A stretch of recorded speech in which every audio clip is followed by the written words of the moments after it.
You either end in your prime, or you live long enough to fall into seasonal rot. Welcome to Watch Mojo, and today, we're counting down our picks for the top 10 great cartoons that got bad over time. Oh no! Not again! We're about to do Jedi, aren't we? Let's just get through this. For this list, we'll be looking at some of the animated giants that started out strong, then just lost their zing along the way. They could have dipped in quality, overstayed their welcome, or could have just ended on an abysmal note. Some of these series may have miraculously bounced back later on, but the mistakes can't always be overlooked. Hey, I'll let him go, who cares? Number 10. The Ren and Stimpy Show. That's the most ridiculous thing I've ever heard. As one of the founding Nicktoons for Nickelodeon, the Ren and Stimpy Show managed to entice viewers both young and old with its absurd and risque humor. However, John Kricfalusi, the creator and voice of Ren, was fired after season 2 due to creative differences and controversy. Hey, what's happening to me? No. Billy West did his best taking over as Ren while also voicing Stimpy, but the show's writing wasn't as fortunate. While it tried to emulate the bizarre humor the original seasons had, the series had lost that certain edge that made it truly shine. We'll say this though, at least it knew when to restrain itself, unlike the horrendous Adult Party cartoon reboot. I don't know why I do these things to you. Number 9. Doug. 11:45 a.m. Trailed pork chop all morning. Listen to sappy music, mopes alive.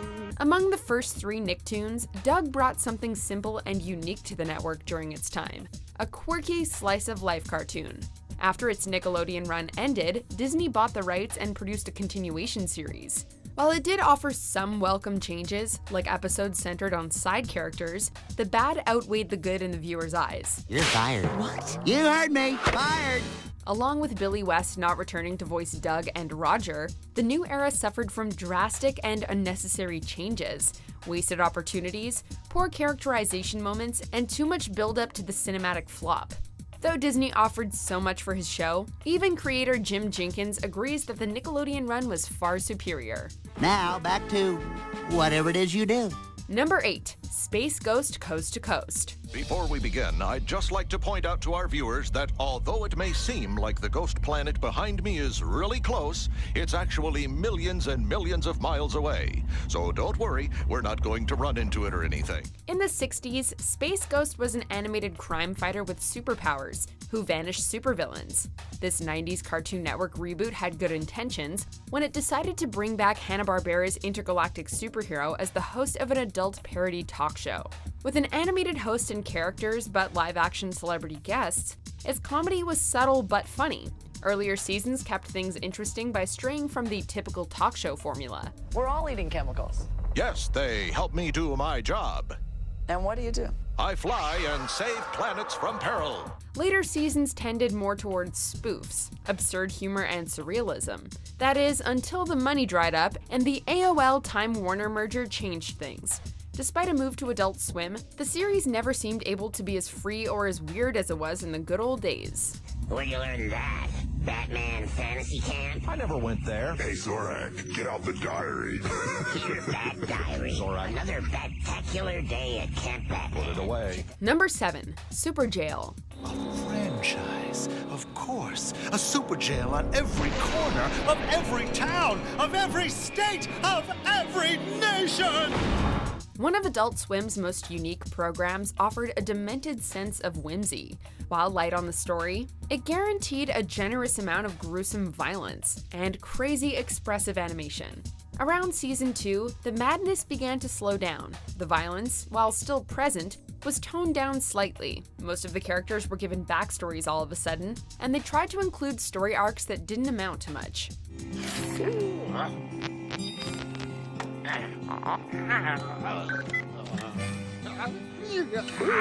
Season 3 tried to combine both previous seasons' styles, focusing on character development while bringing back the mass murders. But the change in animation didn't sit well with many. Not every cartoon needs to have depth. Sometimes we just want a fast, simple bloodbath. Number 6. Teen Titans. Beast Boy, I'm not going back. I can't. What? Why can't you? Because she's not your friend.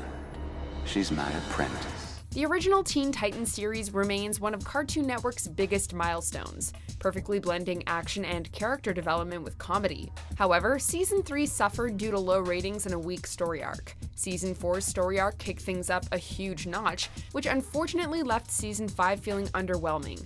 While it was still enjoyable, the finale, Things Change, left so many cliffhangers that would never be answered.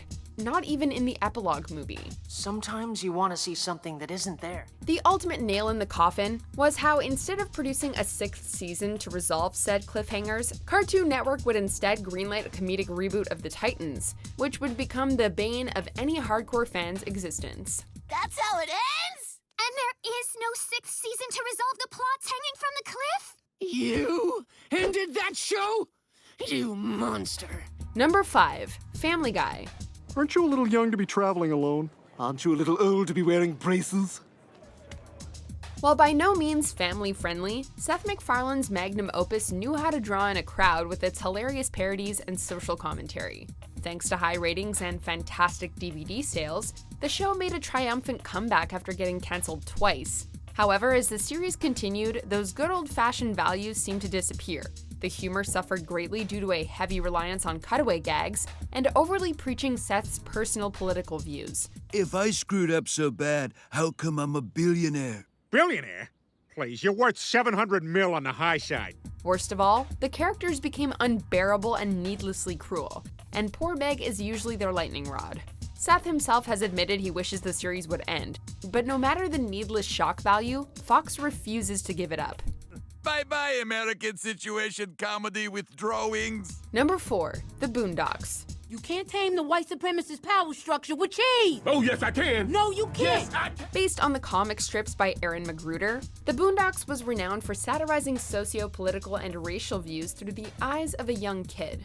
4 years after the Season 3 finale, a 4th season was produced without Magruder's involvement. This ended up being a costly mistake. That's it. Now we really are doomed. You know he's only gonna make it worse, right? A show once full of hard, thought-provoking messages was reduced to using forced humor with no real insight, stealing the focus away from Huey, and sucking away most of the other characters' depth.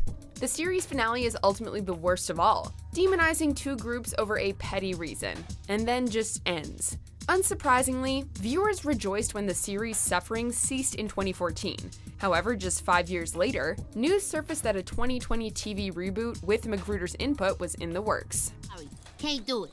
What? No way, man. Get me out of here. I ain't trying to be around these retards. Number 3. SpongeBob SquarePants. Oops. I guess I ripped my pants again. The little square dude won the hearts of both kids and adults with his likable personality and entertaining stories. The 2004 feature film could have seen the series end on a high note, but Nickelodeon had other plans. Though Steven Hillenburg left production, the show pressed on, for better or worse.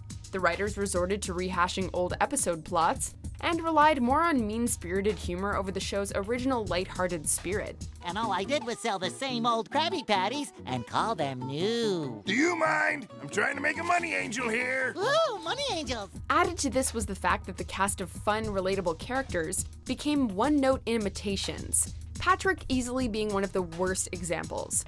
While it can't return to its golden age, fans claimed that Hillenburg's return helped Nick's favorite cash cow to improve. At least it did until the creator's death in 2018.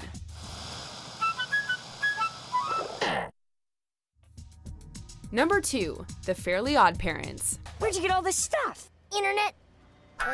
Inheritance?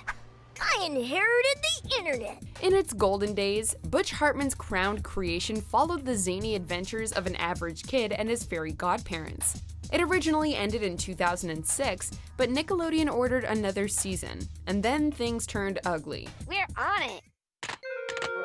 Doesn't anyone say goodbye anymore? From then on, the characters became less relatable and charming, not to mention the constant addition of bland main characters growing tiresome. Worst of all, the once witty and silly writing that often knew how to work in a moral was downgraded to cheap pop culture jokes and potty humor, usually going against this series' original continuity and mythos. During its 10th season, the show introduced a new character while removing others, changed from traditional to flash animation, and moved to Nicktoons. but that season was ultimately its last. Chloe's making the rest of us look like losers. I am not a fan, and believe me, no one else is either. Before we continue, be sure to subscribe to our channel and ring the bell to get notified about our latest videos. You have the option to be notified for occasional videos or all of them. If you're on your phone, make sure you go into your settings and switch on notifications. Number 1. The Simpsons. Ay, caramba! Idly hope. Excellent. In the beginning, The Simpsons was beloved by viewers everywhere for its smart humor and relatable situations, not to mention so many quotable catchphrases.